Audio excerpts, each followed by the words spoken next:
when Sire moves us to the new world, we're gonna need names. I mean, 89Q12, it's not really a name. So, I would like my name to be Lila. Lila. Lila. Lila. That's a pretty name, Lila. Thank you. I think my name shall be Teefs. Because although we all do have them, mine are definitely the most prominent. Teeps. Teefs. Lila. Teeps. Me be called Floor because me is lying on floor. You're lying on a floor, so your name is Floor? Yes. Floor. What about you, friend? Hey guys, your friendly neighborhood YouTuber is here, and it's time to talk about Rocket Raccoon's childhood friends from Guardians of the Galaxy Volume 3. Rocket has always been a fan favorite in the Marvel Cinematic Universe, but his backstory has remained a mystery until now. In the upcoming movie, we will be introduced to Rocket's childhood friends who helped him dream of a better life outside the grasp of the High Evolutionary. These new characters can be traced back to the pages of Marvel Comics, and their importance to Rocket's arc in the movie cannot be overstated. The High Evolutionary, played by Chukwudi Iwuji, is the villain who wants to create the perfect race on the planet Counter-Earth by conducting unethical experiments on other beings, including Rocket. The Guardians of the Galaxy will come together to defeat the High Evolutionary in the present day, while flashbacks will explore Rocket's past and reveal details that have never been shown before in the MCU. Rocket's childhood friends are Lila the Otter, played by Linda Cardellini, Teefs the Walrus, played by Asim Shori, and Floor the Rabbit, played by Michaela Hoover. These three characters will appear in the movie and are sure to excite fans with their connections to Marvel Comics. But Rocket's past goes even deeper than his childhood friends. Have you ever heard of Half-Worlders? They are a fascinating race of anthropomorphic animals that were artificially created on Half-World, a planet-sized insane asylum in the Keystone Quadrant. The Half-Worlders were originally created by robot stewards to act as caretakers and security guards for the mentally unstable patients on the planet. Rocket Raccoon and his friends had to face off against the likes of the Lizard Lord Divine and Mole Judson Jakes, who tried to turn the toy industry into one of war. But Rocket and his friends were able to defeat them and create a wonder toy that cured all the loonies of their insanity before heading into space to seek new adventures. However, Rocket's memories of Half-World were only half true. It was later revealed that Half-World was not the paradise he remembered, but a cold, sterile facility where the insane were strapped to chairs and sedated. One such patient was Star Thief, an incorporeal lunatic possessing the body of a committed man, who used his possession abilities to turn everyone into bloodthirsty killers. Rocket was eventually able to trap Star Thief's body in the deepest recesses of the complex, which required all animal guards present to open. He then wiped his own mind and left the planet to remove all temptation of returning, and ensuring his captive would remain isolated forever. By happenstance, he would return sometime later and learn the truth, this time permanently defeating Star Thief by trapping him in a virtual prison. Some Half-Worlders like Blackjack O'Hare would become mercenaries in their own right, while others would wander the galaxy searching for new adventures or trying to avoid their unpleasant past. If you ever come across a Half-Worlder, be sure to treat them kindly. You never know what kind of adventures they've been through. Now let's head up to Lila the Otter and Rocket's childhood love interest. If you're a fan of Marvel Comics or the Guardians of the Galaxy franchise, you may already be familiar with this lovable character. Lila is not just any otter, she is Rocket Raccoon's soulmate and one of his closest childhood friends. Lila first appeared in the Incredible Hulk number 271 in 1982, just one issue after Rocket Raccoon's debut. She was introduced as the heiress to an intergalactic toy corporation known as Mayhem Mechanics on the planet Half-World. As we already discussed, Half-World is a place where terrestrial animals served as companions for patients before the world's robot caretakers developed sentience and decided to enhance the animals in an effort to create an evolved race. This experiment was mixed with the villain's attempt to create the perfect human-animal hybrid society on Counter-Earth, which is similar to the MCU's Counter-Earth. Lila's parents were murdered by a half-man, half-mole hybrid named Judson Jakes, who attempted to take over her toy corporation. This is when Rocket Raccoon showed up, helping Lila defeat Jakes and end the war between those who coveted control of the toy corporation. During the ordeal, Lila and Rocket fell in love and set off on space adventures together. In later comics, Rocket would find Lila again, only to discover that she was married to another animal mercenary named Blackjack O'Hare. This inspired a character in Guardians of the Galaxy Volume 3.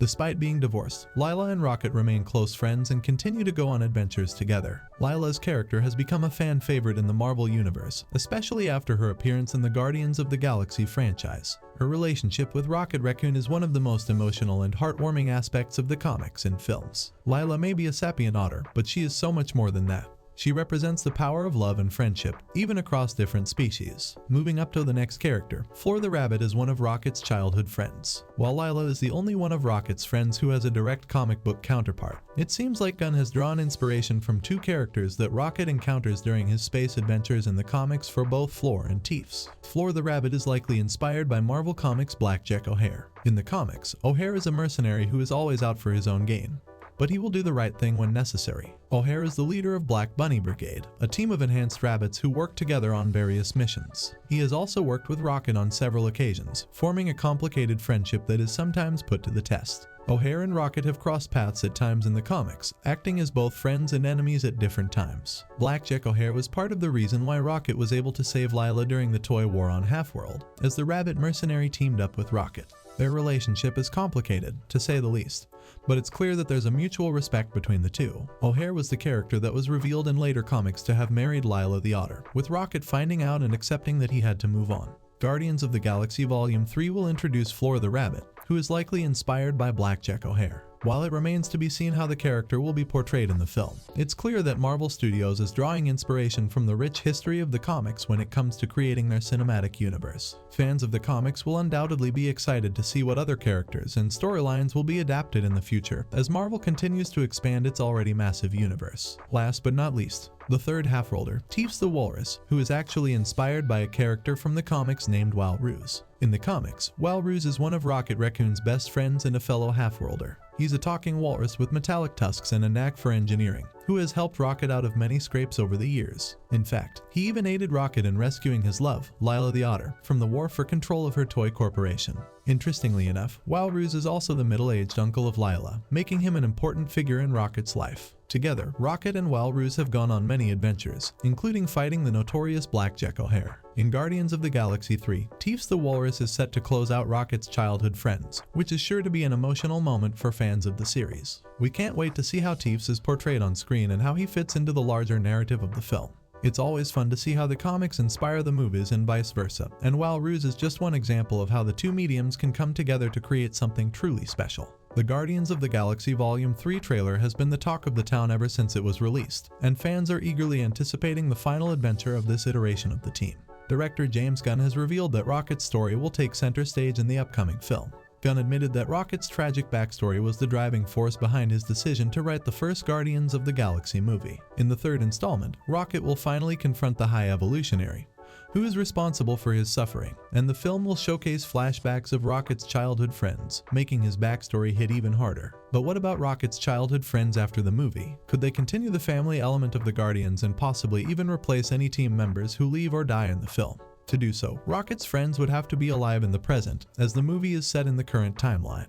The trailers have only shown the friends in the past, so it is possible that some or all of them have perished since Rocket joined the Guardians. Additionally, there's the theory that Rocket dies in the movie, which could limit the potential his childhood friends could have in the MCU. The movie promises an emotional journey for fans, and with director James Gunn leaving for DC and Dave Bautista confirming that the film is his last outing as Drax, this iteration of the team will be over after the film. It remains to be seen what the future holds for the Guardians of the Galaxy, but fans can expect to see Rocket's story come to a satisfying conclusion in the upcoming film. So there you have it for our site. Rocket Raccoon's childhood friends and his past as a half-worlder are going to be a huge part of Guardians of the Galaxy Volume 3. The movie promises to be an exciting adventure, and we can't wait to see what the MCU has in store for us. Stay tuned for more updates, and if you happen to see Rocket or any half-worlders in your travels, treat them kindly and hear their stories. Also, let me know your thoughts on all of this in the comments below, and don't forget to like and subscribe for more Marvel content. And please go and check out our store, link is in the description. Thanks for tuning in, and we'll see you in the next one.